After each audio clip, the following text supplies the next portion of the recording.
touch, I could with just one touch, I could feel my body giving. Assalamualaikum warahmatullahi wabarakatuh. Saya Kalisa Zahra dengan NIM 250803141116 dari Program Studi Pendidikan Administrasi Perkantoran dengan mata kuliah Strategi Pembelajaran Administrasi Perkantoran. Di sini saya ingin melakukan praktik mengajar dengan materi yang saya ambil yaitu lingkungan perkantoran.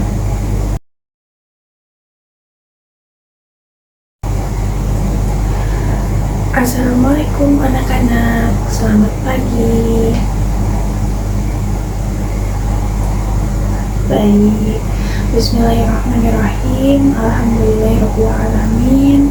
Kita masih diberikan kesempatan oleh Tuhan Yang Maha Esa untuk berkumpul kembali di dalam kelas ini, di hari ini, di pagi yang cerah ini, untuk melaksanakan pembelajaran dengan materi kita yang pastinya materi baru gitu ya. Oke, salam kita haturkan kepada Nabi besar Muhammad SAW beserta para sahabat Nabi. Baik, bagaimana kabar kalian hari ini? Nah, ini yang paling penting. Ibu harus nanya kabar kalian hari ini bagaimana gitu. Apakah sehat atau mungkin ada yang sakit hati? Sehat ya, aman, harus sehat ya, harus sehat. Oke, alhamdulillah pada sehat semua. Semoga dengan diberikan kesehatan kalian ini oleh Tuhan Yang Maha Esa, oleh Allah, dapat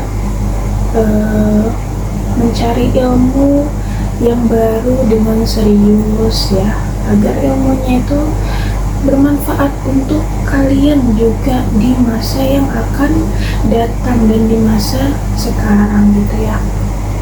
Oke, baik, kabar sudah Ibu tanyakan.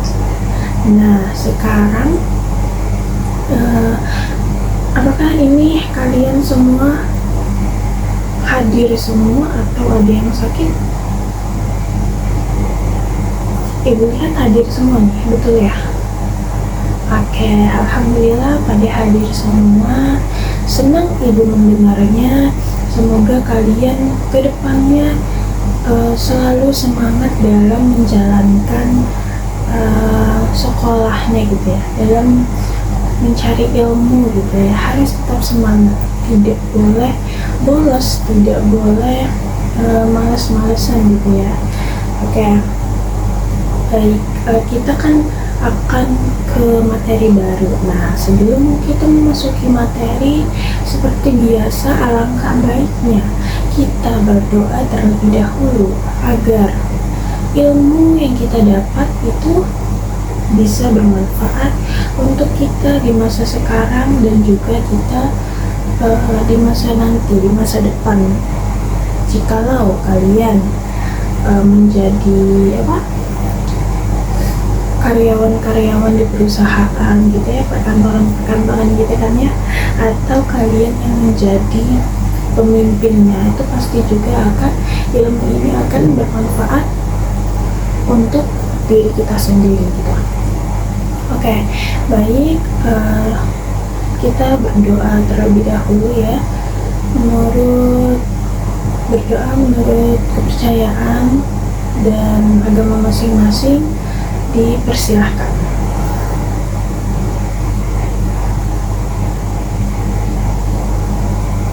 Berdoa takkan pernah usai. Oke, kita memasuki materi ya.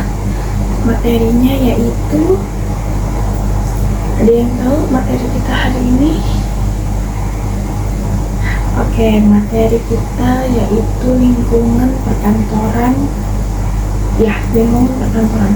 Jadi kita hari ini akan mengupas gitu ya, bagaimana lingkungan perkantoran yang sehat, yang nyaman, yang baik gitu ya. Kadang kan karena terkadang itu ada beberapa yang, kalau kalian lihat-lihat di TikTok itu ya, banyak yang mengeluh bahwa kayak kantornya itu apa ya, terlalu, pokoknya tidak nyaman gitu ya, tidak membuat dia nyaman gitu ya, entah dari entah dari tugas-tugas yang diberikan ataupun dari pertemanan, circle pertemanannya, ataupun dari atasannya gitu ya. Kita tidak pernah tahu apa masalahnya. Nah, makanya dari itu kita di sini akan mencari tahu lingkungan perkantoran yang baik, yang aman, yang sehat, yang nyaman itu seperti apa gitu ya. Oke, sebelumnya ada yang tahu tidak lingkungan perkantoran yang menurut kalian itu sehat, menurut kalian itu nyaman, itu yang seperti apa gitu? Ada yang mau? Satu orang?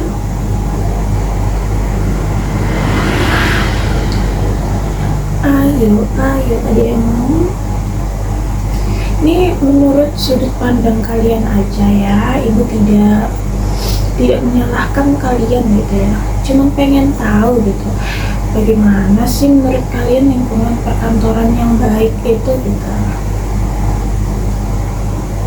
Oke, silakan Zara, bagaimana?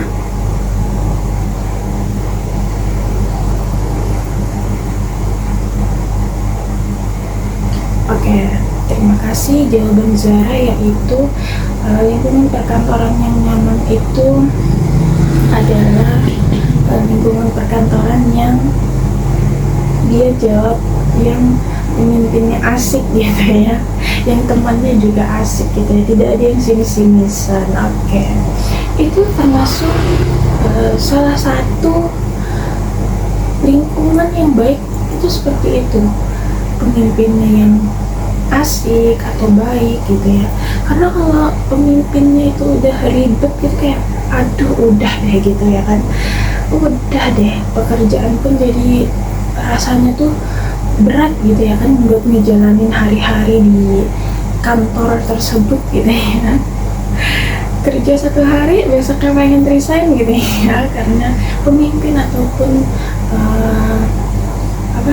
teman-temannya, circle yang lain gitu ya, satu divisinya gitu tidak cocok, itu sangat sulit gitu ya kan. Nah, jadi jadi lingkungan perkantoran yang nyaman, yang baik, yang sehat itu pastinya pemimpin, seperti yang sudah saya katakan, pemimpin pertemanan gitu ya kan, itu harus yang mudah diajak bicara gitu kan, yang baik ke sesama, mau membantu gitu. Karena terkadang ada pemimpin yang terlalu bodoh amat gitu ya, kayak ya udahlah itu kerjaan kamu ya, kamu lakuin gitu, saya nggak peduli, saya cuma mau hasilnya. Nah, itu ada pemimpin yang seperti itu juga membuat pekerjaan kita tuh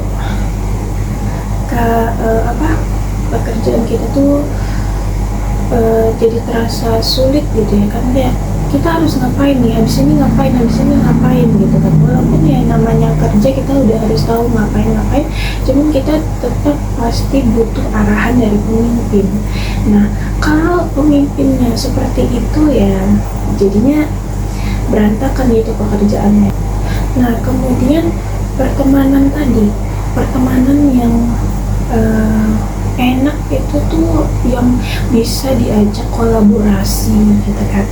Kalau misalkan ada biasanya itu senioritas gitu, senioritas itu kayak itu tidak boleh gitu ya dilakukan di entah di sekolah seperti ini, entah nanti di perkuliahan, bahkan di pekerjaan pun itu tidak boleh adanya senioritas karena kita semua itu makhluk sosial yang pasti akan berkolaborasi, kita saling membutuhkan. Kalau adanya senioritas dan junior itu kayak tidak bisa tidak bisa diajak kolaborasi, jadi susah gitu ya kan, jadi kayak terbatas gitu loh pertemanannya ya kan. Coba jika kita tidak melakukan senioritas itu kan jadi enak gitu, kita minta bantuan ini, oh iya bisa dibantu, minta bantuan ke sini bisa dibantu gitu kan, pasti suatu saat kita pasti membutuhkan gitu. Jadi makanya jadi karyawan yang misalkan sudah lama bekerja itu kita janganlah sinis gitu ya, janganlah merasa bahwa kita itu udah lama di kantor itu, kita itu udah berkuasa gitu, anggapannya kan di dalam kantor itu ya, itu kita tidak boleh gitu. Nah oke, balik lagi ke topik lingkungan yang sehat tadi. Kemudian lingkungan yang sehat yang nyaman itu adalah nah di dalam perkantoran itu kan kita karyawannya pasti lebih banyak di depan laptop, terus misalkan membuat surat gitu kan, membuat laporan itu kan pasti sering di depan laptop. Nah untuk itu lingkungan perkantoran itu juga ada beberapa faktor yang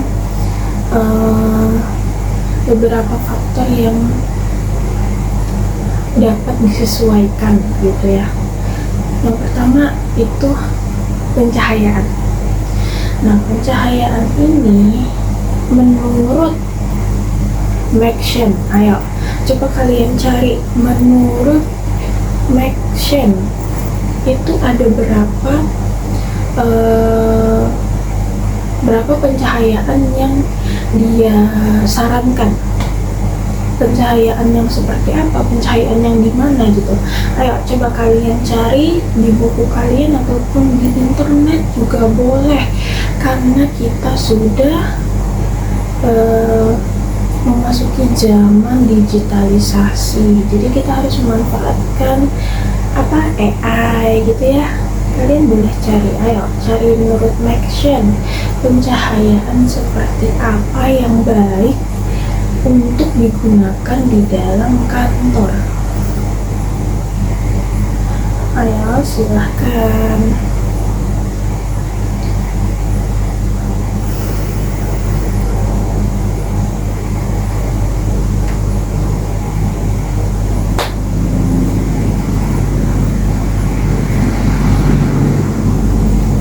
Oke, sambil kalian cari, sambil ibu jelaskan, jadi pencahayaan itu, sistem pencahayaan itu sangatlah penting digunakan di dalam sebuah kantor. Jangankan kantor, rumah kalian aja butuh pencahayaan, butuh penerangan ya kan, biar matanya enak gitu. Nah apalagi di dalam kantor yang kerjanya berjam-jam duduk di kursi di depan laptop gitu. Ayo kalian cari, silakan.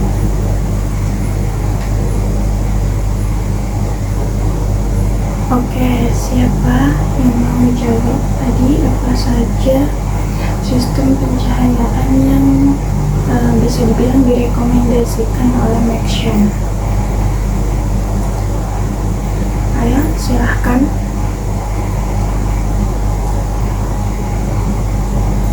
Aja.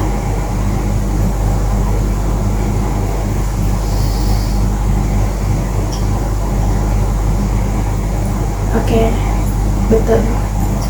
Jadi sistem pencahayaan yang dikatakan oleh Maxen itu ada 4. Yang pertama itu ambient lighting, yaitu pencahayaan yang terdapat di atap-atap perkantoran gitu lah, atap-atap ruangan. Jadi itu bisa berbentuk bulat, bisa berbentuk persegi panjang, itu bebas, tergantung bagaimana layout dari kantor tersebut gitu. Oke. Lalu yang kedua itu ada task lighting, yaitu pencahayaan yang biasanya ada di setiap meja karyawan. Karena kan karyawan tadi banyak di depan laptop ya, jadi mereka membutuhkan pencahayaan yang ekstra, yang lebih untuk kenyamanan dalam menjalankan pekerjaannya. Jadi di setiap meja karyawan itu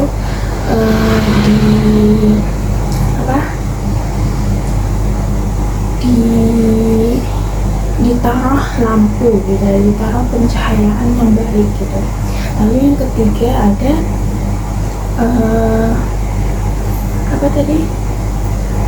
action lighting. Betul, action lighting yaitu pencahayaan yang biasanya ada di lorong-lorong sudut-sudut kantor gitu ya, agar tamu yang lewat ataupun karyawan yang lewat itu dapat berjalan dengan nyaman, dengan baik. Oke, yang keempat yaitu natural lighting.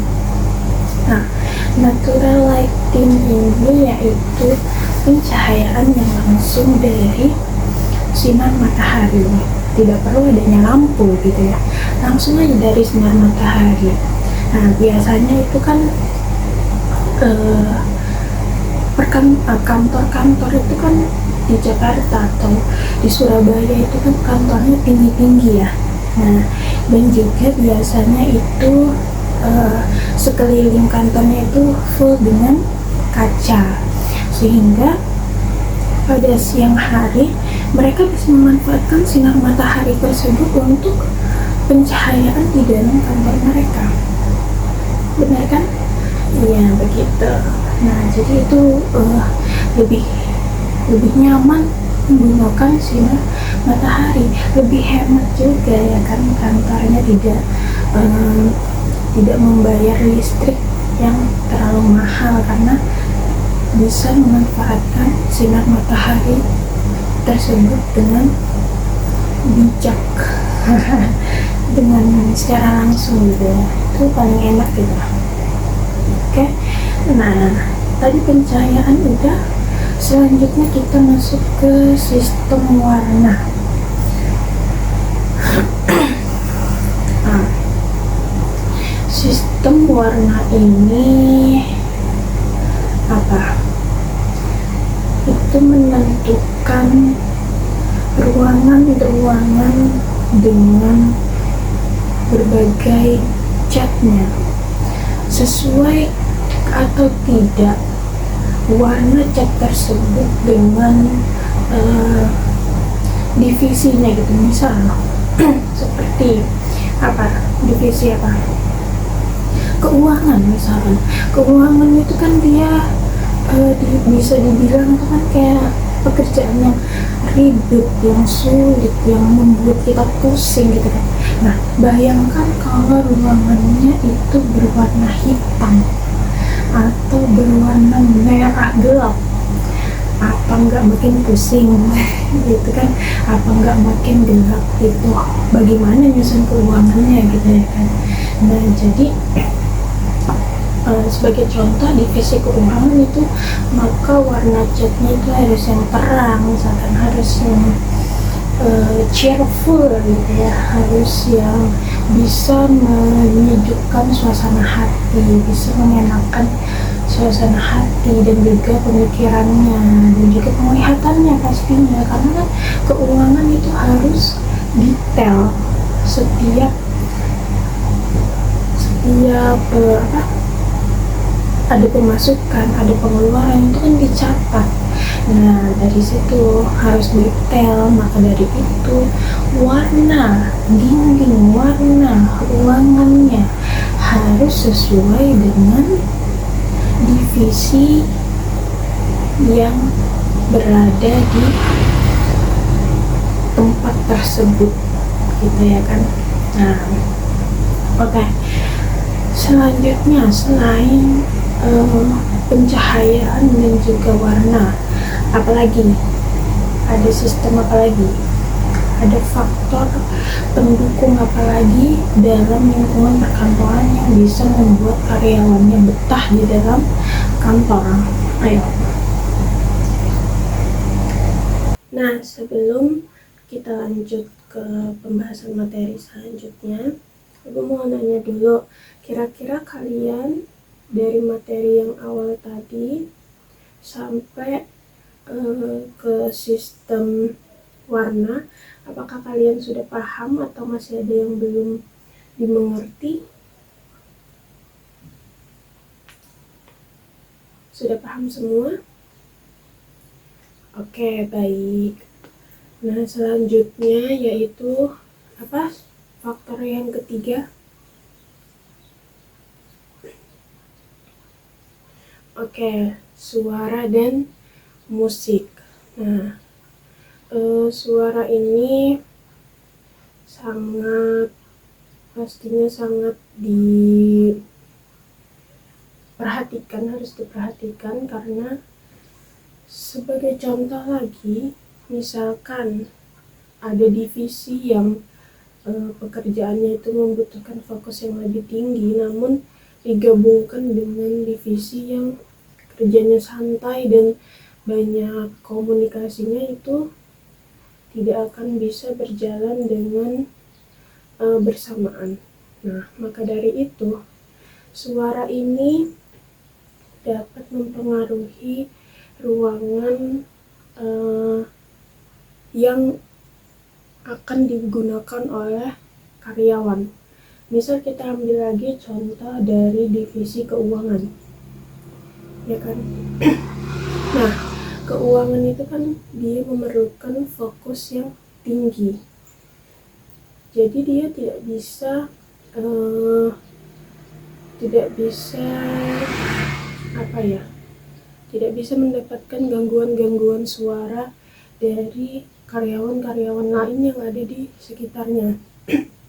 Oleh karena itu, divisi keuangan ini dia membutuhkan ruangan sendiri agar tidak ada suara-suara yang dapat mengganggu pikiran dia, yang dapat mengganggu fokus dia.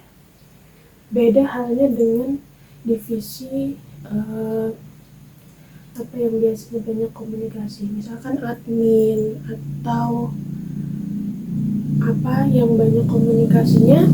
Nah, itu tidak apa-apa untuk digabungkan di dalam satu ruangan, misalkan satu ruangan gede di luar, namun khusus keuangan dia mempunyai ruangan sendiri agar tidak tergabung gitu. Nah, kemudian untuk musik juga diperbolehkan digunakan di dalam kantor, namun tetap harus memperhatikan juga musik yang seperti apa yang digunakan saat karyawan sedang bekerja gitu. Nah, musik ini harusnya bisa yang lebih santai gitu ya, atau yang lebih soft gitu, karena kita bekerja itu kan juga udah banyak pikiran gitu ya, jadi kita membutuhkan lagu-lagu yang bisa mengembalikan pemikiran kita menjadi fresh gitu. Misalkan, tapi tergantung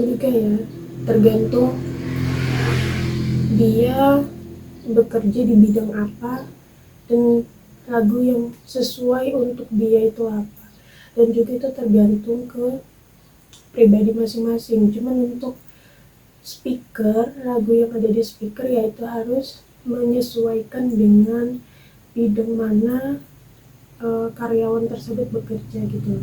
Oke, materinya sampai di sini. Apakah ada yang ingin ditanyakan? Jika ada yang belum dipahami, silahkan ditanyakan.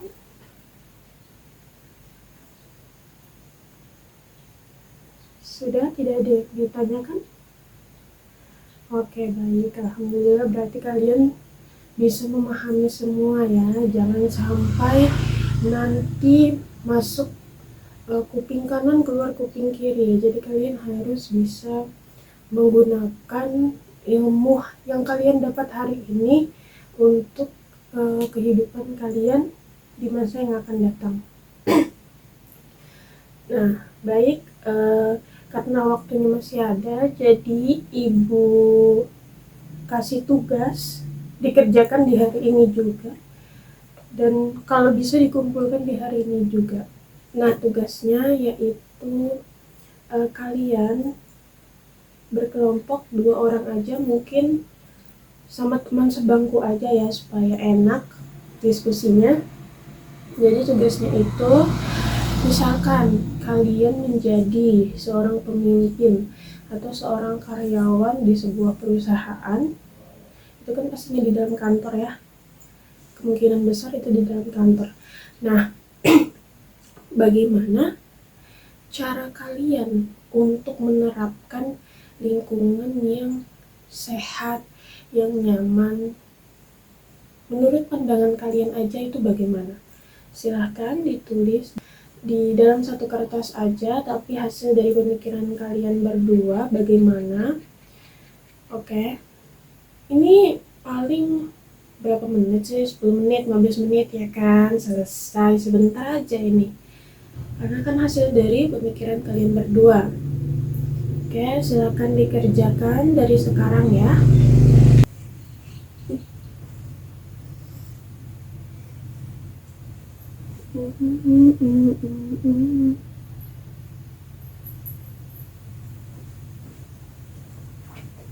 Oke, bagus.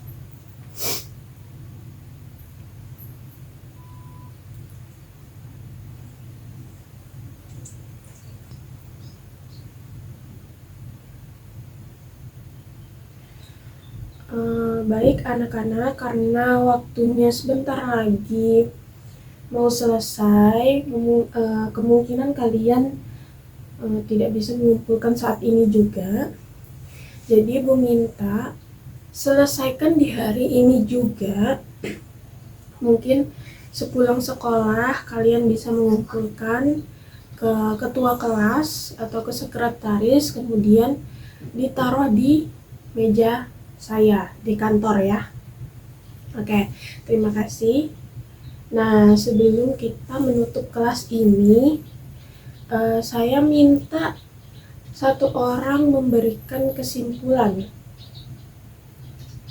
Ada yang mau memberikan kesimpulan? Kalau nggak ada, saya tunjuk. Mau ditunjuk atau ada yang mau mengajukan dirinya?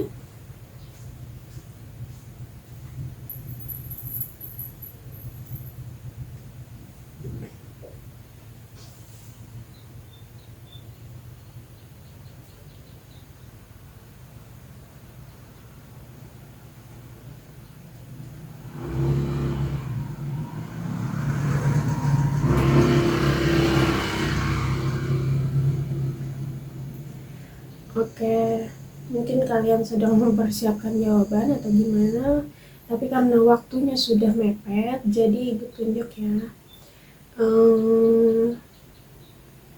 Silahkan untuk Lala berikan kesimpulan, pendek pun nggak apa-apa, yang penting ada kesimpulan, nanti Ibu tambahkan.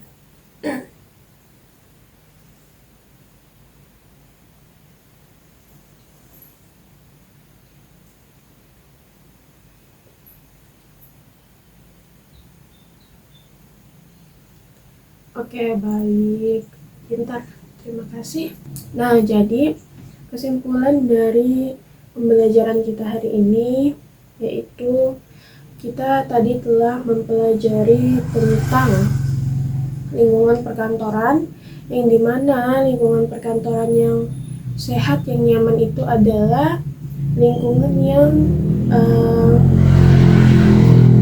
sesamanya itu mendukung, yang dimana sesama itu peduli kepada kita, memanusiakan kita selayaknya adalah makhluk sosial gitu.